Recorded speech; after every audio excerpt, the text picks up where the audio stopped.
I was lost in my thoughts, chasing a feeling I hadn't allowed myself to experience in what felt like forever. My breathing quickened, my skin grew warm, and my mind drifted to places I knew I shouldn't go. The air hung heavy, thick with silence and unspoken longing, filled with that sharp ache of loneliness. Then suddenly the door creaked open. I went still. Mom. Time stopped. He stood in the doorway, eyes wide, the door still half open behind him. My adopted son Jake, 22 years old, now 6 feet 10 inches, thin but strong, with shoulders. I pulled the sheet up to cover myself, my heart racing like thunder, but before I could hide, he had already seen everything. Words failed me. He didn't move for what felt like forever, 5 long seconds suspended in shock. Our eyes locked, two strangers tangled in a moment that shouldn't have happened.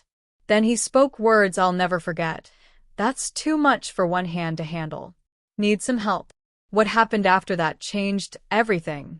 Before I continue, I want to thank my amazing, honest, beautiful followers. You're the reason I keep sharing these stories, raw, messy, full of heat, shame, confusion, and truth. If you're new here or just watching from the sidelines, hit that red subscribe button. It keeps this wild ride going every single week. Drop a comment below about how you think this story ends. I read them all. Now back to the moment that turned my life upside down. My name's Amanda. I'm 45, living alone in a quiet corner of Montana. My marriage ended 2 years ago after 12 years of lies and a husband who never truly saw me. Not my mind, not my heart, and definitely not my body.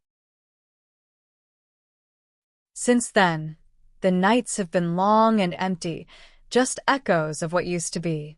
Until summer came.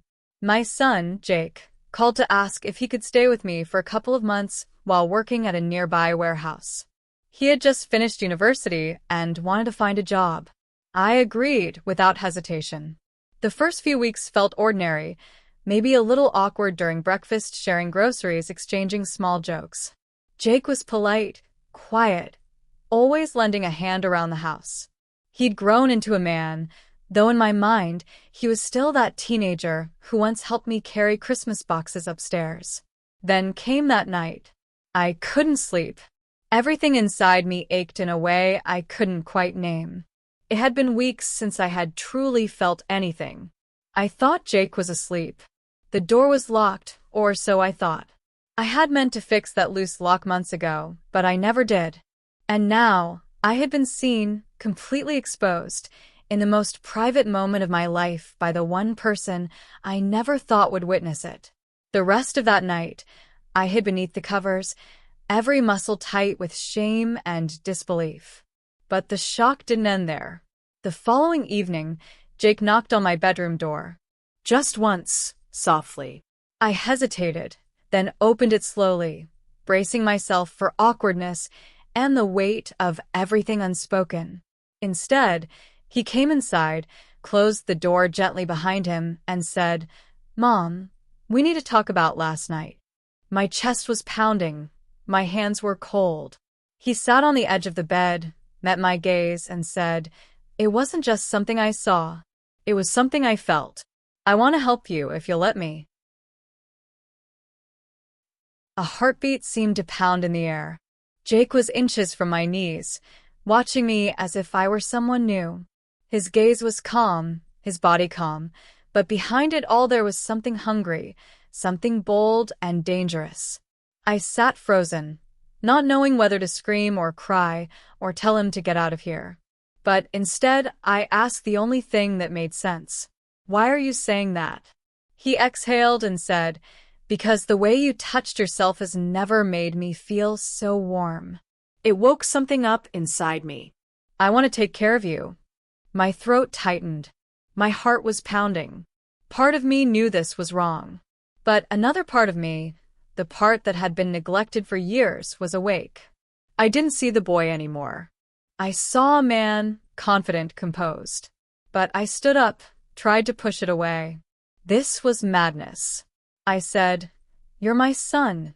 even if he's adopted. You can't say that. He stood up too and said calmly, "We're not blood relatives." He wasn't wrong, but that didn't make it right. I turned away, trying to catch my breath. I could feel him behind me. His presence seemed to fill the entire room, warming every inch of space between us. Then I felt it, his hand, light and cautious, resting on the small of my back.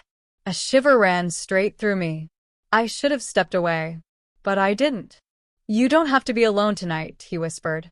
I closed my eyes, hating how much I wanted that, how long I'd craved for someone to see me, to ask what I needed and wait for the answer. Slowly, I turned toward him. His face was so close, lips slightly parted, his breath brushing mine. My own breath trembled. And then I kissed him. At first, it was soft, hesitant. Then everything shattered open. I don't remember how we ended up on the bed. One moment, we were standing there, sharing the same air. The next, we were caught in something wild and dangerous, and yet it felt achingly right, like a secret that had been waiting years to be spoken aloud. His touch was reverent, as if he had memorized every need I never said out loud. Slow, aware, intentional. It wasn't just about pleasure. It was about being seen. Really seen. No shame, no pretending. For the first time in years, I felt wanted not for what I looked like, but for what I was. We crossed every line that night. And we didn't stop. Not right away. Even when the heat passed, we kept reaching for each other. Again. And again. Like neither of us wanted to let the night end. As the first light of morning slipped through the blinds, I realized I hadn't felt that alive in years. I lay still, watching him sleep, his hand resting gently on my waist. A rush of emotions hit me all at once. Pleasure, guilt, panic, and something I was almost afraid to name. Hope. Then my phone buzzed. A message from Logan, my brother. "Hey, sis. Got a surprise. I'm coming to visit tomorrow. Just for the day. I'll be there around noon." My stomach twisted. The room seemed to spin. He was coming here, into this house, into this bed heavy with secrets, into a fire I had no idea how to control. I sat up, pulled the sheets close around me, and turned to look at Jake. How was I supposed to meet my brother after what I had just done to my son? And worse, why did some part of me want to do it again before he got here? The doorbell rang at exactly 10:48 a.m. I stood in the hallway, still hazy from the night before, hair pulled back, lips bare, heart pounding so hard it echoed in my chest. Jake stood quietly behind me. He suggested we leave before my brother arrived, but that would only draw suspicion. So we made a silent pact. Stay calm, smile, and pretend. When I opened the door, Logan stood there grinning, sunglasses perched in his hair, a duffel bag hanging from his shoulder. He looked worn but cheerful. He wrapped me in a hug. "Amanda, you look amazing," he said. "Is that the glow of the Montana sun, or something else?" I laughed too quickly, too loudly. Then he turned to Jake, hugging him as well, and when his arms lingered just a little too long, something in my chest tightened. Brunch was tense. The three of us sat at the counter, sipping orange juice, pretending everything was fine. Logan talked endlessly about work, his new hiking obsession, some woman he'd met on a trail. Jake hardly spoke, and every time his knee brushed mine under the table, my pulse skipped. Logan's voice broke the silence. "You two okay? You've barely said a word." "Just tired from work," Jake murmured. "Long night," I added quickly. We didn't get much sleep. Logan's eyes lingered on me. Too quiet. Too long.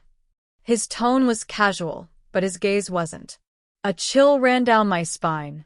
He knew, or at least he felt something was off. Later, he stepped outside to take a phone call. Jake and I found ourselves alone in the hallway. He whispered, "I shouldn't have come into your room." I shook my head. "I let you in." He hesitated. "Do you regret it?" I couldn't answer because the truth was I didn't. I regretted the risk, the recklessness, but not the feeling.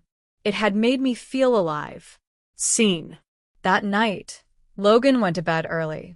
Jake came to my door one last time. I opened it slowly. We stood there in silence until I finally said, "This has to end."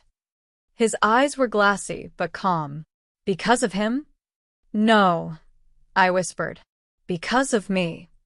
I moved closer, touched his cheek. "I want you, but I can't lose myself to want you." He nodded slowly, eyes heavy with understanding. With one final glance, he turned and walked away. I closed the door, not because I didn't need him, but because I needed him too much. That was the last night Jake ever slept under my roof. Logan never said a word. Maybe he didn't suspect. Or maybe he did and chose silence. I never confessed, and he never apologized for the shadows he kept hidden too. Some truths belong to us alone. Some desires aren't meant to destroy. They're meant to wake us up. Now, tell me in the comments, did I make the right choice? Would you have stopped? Or would you risk everything for a moment of real passion? If this story stirred something in you, hit the like button, share it, and tag someone who lives for bold, beautiful chaos. And don't forget to subscribe for the next raw, romantic, and twisted confession. Until next time, be brave, be curious, be honest. Thanks for watching. Subscribe for more of my stories, share with your friends, and tell your story in the comments below.